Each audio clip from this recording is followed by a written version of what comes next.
Kota Barus di tahun 860 Masehi adalah permata pesisir Sumatera. Udara pekat dengan aroma kayu kamper dan rempah eksotis, bukti posisinya di jalur sutra maritim. Di sebuah rumah sederhana namun bersih dekat masjid, tinggal Ustadz Malik. Di usia 30, ia sudah menjadi legenda. Ia hafal Quran di usia 12, berguru pada ulama yang pernah duduk bersama imam-imam besar Basrah, dan terkenal dengan ibadahnya yang tak kenal henti. Sementara para pedagang tawar menawar di dermaga, Malik bisa ditemukan di dalam masjid yang sejuk, mengimami syalat, mengajar anak-anak, atau tenggelam dalam ibadah sunnah hingga larut malam. Dahinya membawa tanda bekas sujud zabibah, dan matanya memancarkan cahaya yang konon berasal dari penglihatan hati. 3 kakak lelakinya, Burhan, Darwis, dan Fikri, adalah pedagang sukses, namun kurang mendalami ilmu agama. Mereka memuliakannya, sering meminta restunya sebelum berlayar. "Ketakwaanmu adalah jangkar kami, Malik," kata Burhan,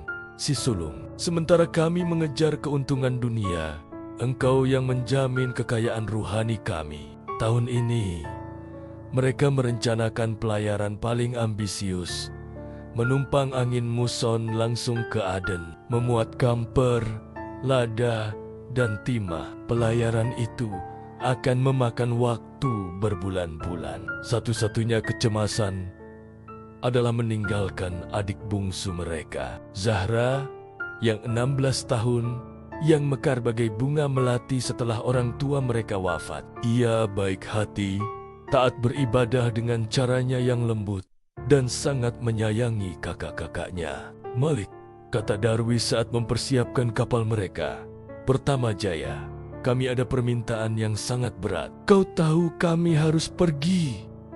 Maukah kau menjadi wali Zahra? Bukan hanya untuk rumah ini, tapi untuk kehormatannya. Dunia ini banyak matanya, dan ia sangat berharga bagi kami." Malik tersenyum, senyum tenang dan penuh keyakinan. Ia meletakkan tangan di atas Al-Quran. "Apakah kalian meragukanku, saudara-saudaraku? Bukankah aku telah mengabdikan hidupku untuk perintah Allah? Sesungguhnya Allah menyuruhmu menyampaikan amanah kepada yang berhak menerimanya."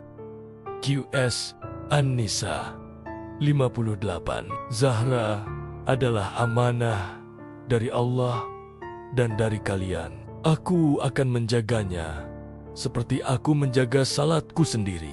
Ia akan lebih aman bersamaku daripada bersama 100 prajurit. Keyakinannya mutlak. Ia melihat tugas ini sederhana. Ia akan memperluas disiplin asketiknya ke seluruh rumah tangga. Mereka pun berangkat, hati tenang oleh keyakinan salehnya.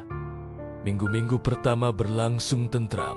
Zahra tetap di bagian dalam rumah, hanya keluar untuk mengantar makanan sederhana Malik: kurma, roti pipih, sup kacang. Ia menghabiskan waktu menjahit, membaca syair-syair religi, dan syalat. Rutinitas Malik semakin intens. Ia mulai mengerjakan syalat tahajud bukan hanya di sepertiga malam terakhir, tapi sejak tengah malam.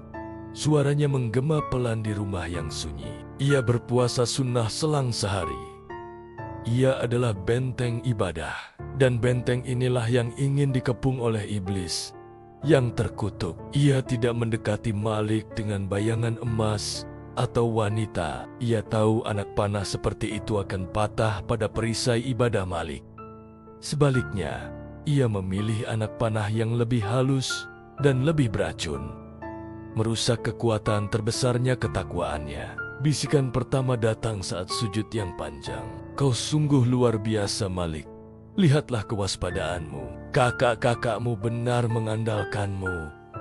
Tapi ingat, dunia penuh tipu daya. Bahkan penampilan yang paling polos pun bisa menyembunyikan keburukan."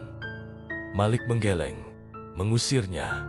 Namun, benih telah ditanam. Bisikan kedua datang saat Zahra lewat di depan pintu studinya untuk menyiram tanaman di pelataran. Ia bersenandung lembut, lagu pengantar tidur lama. Dengar, suara licik itu bergumam dalam pikirannya. Lagu yang riang. Pantaskah bagi seorang gadis di rumah hanya dengan lelaki non-mahram, meski ia adalah kakaknya? Apakah kenyamanannya tidak menunjukkan kurangnya rasa malu?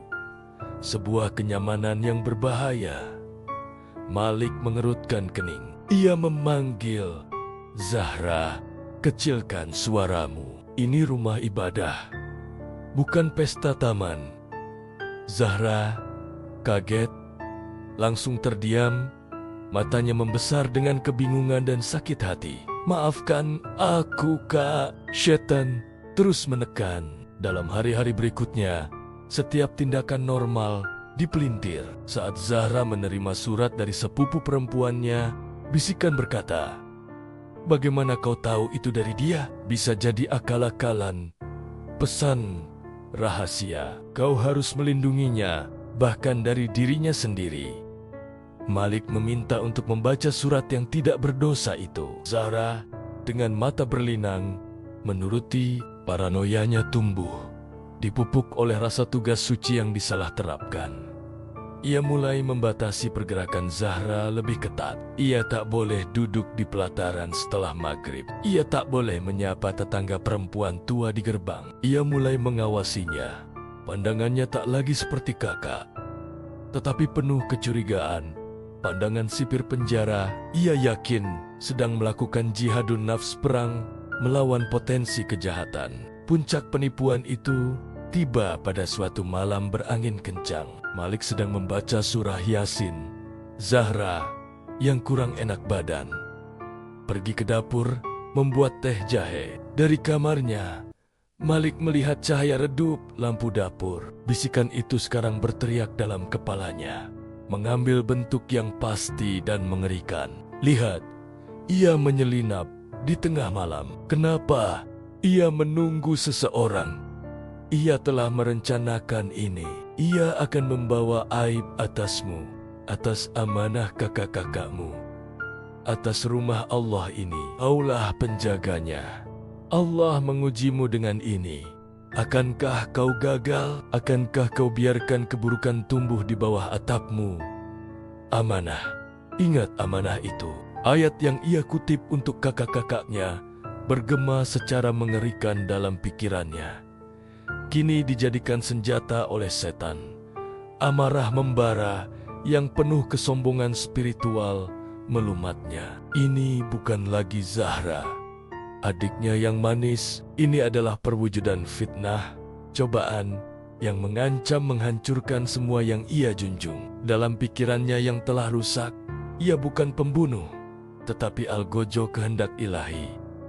Ia menerjang ke dapur. Zahra berbalik, cangkir di tangannya, wajahnya pucat. "Malik, ada apa? Siapa yang kau tunggu?" Ia mengguntur. Suaranya tak dikenali. "Apa tidak ada? Aku hanya dusta. Aku telah melihat tipu daya di hatimu. Kau akan mencoreng nama keluarga kita." "Kak, tidak. Demi Allah, aku bersumpah." Ia menangis, mundur, tapi Malik tidak melihat ketakutannya, melainkan tipu muslihat iblis yang ia kira. Ia melihat ujian dari Allah yang harus ia lalui dengan keteguhan, tak tergoyahkan. "Dan janganlah kamu mendekati zina. Sesungguhnya zina itu adalah suatu perbuatan yang keji dan suatu jalan yang buruk." QS Al-Isra 32 ia baca. Namun ayat itu terlepas dari konteksnya. Pedang di tangannya. "Aku harus menjaga amanah." Ia menderu, dan dalam kegilaan buta, ia meraih lesung kayu berat dari rak. "Malik, jangan. Ini aku, Zahra." Pohon itu jatuh di telinga yang telah tuli oleh bisikan-bisikan dusta. Satu pukulan dahsyat menghunjam. Sunyi, sunyi yang mengerikan. Absolut yang mengikuti sebuah perbuatan yang tak bisa ditarik kembali. Angin di luar menderu seperti 1000 jin berduka. Lampu berkedip, memantulkan bayangan monster di dinding tempat Zahra terbaring. Teh yang tak berdosa tumpah seperti darah di tanah. Malik berdiri di sana.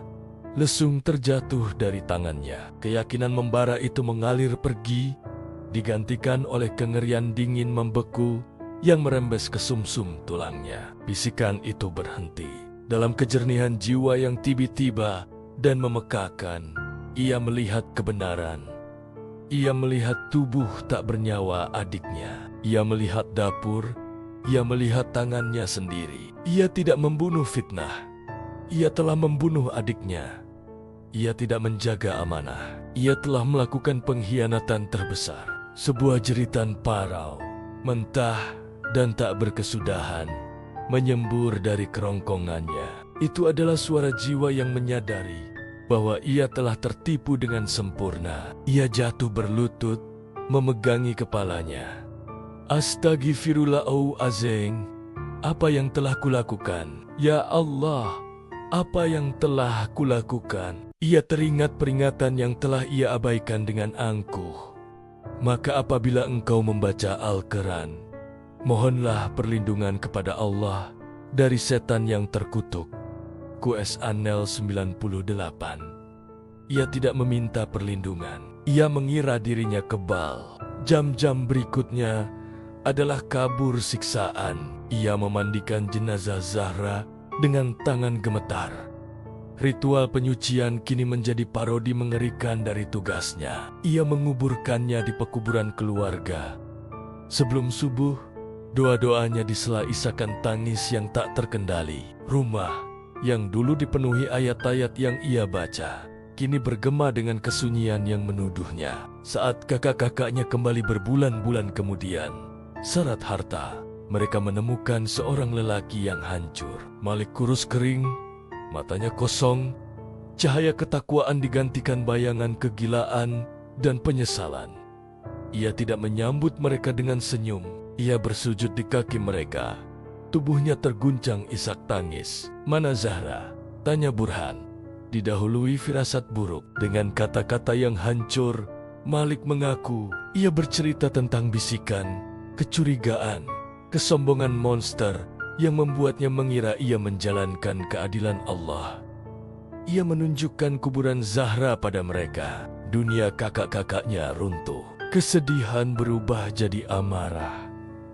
Lalu jadi kengerian yang mendalam dan mencekam bukan pada monster, tetapi pada bagaimana seorang wali bisa menjadi pembunuh melalui tipu daya setan yang paling licik. Malik menghabiskan sisa hidupnya sebagai pengembara. Bukan mengejar ilmu, tetapi menebus dosa. Ia akan memperingati orang-orang di pasar dan masjid. Suaranya parau berbisik, takutlah pada Allah, takutlah pada kejahatan dalam kesalehanmu sendiri. Mintalah perlindungan dari syaitan di setiap tarikan napas. Aku adalah Malik yang membunuh amanahnya karena mengira itu tugasnya. Setan tidak menggoda orang saleh dengan dosa. Ia merayunya dengan dosa itu. Hasbunallahu wa ni'mal wakil bukan hanya untuk orang yang membutuhkan, tetapi untuk ahli ibadah yang mengira dirinya aman. Kisahnya menjadi peribahasa gelap di Brus dan sekitarnya. Waspadalah pada kesalehan yang membuatmu buta, karena anak panah tertajam iblis ditembakkan dari busur ibadahmu sendiri. Ia menjadi pengingat abadi pada ayat yang akan ia baca hingga napas terakhir. Ayat yang datang terlambat bagi Zahra, tetapi tepat waktu untuk menyelamatkan orang lain dari nasibnya. Dan katakanlah, ya Tuhanku, aku berlindung kepadamu dari bisikan-bisikan setan, dan aku berlindung pula kepadamu. Ya Tuhanku, dari kehadiran mereka kepadaku. QS Al-Muminun 97-98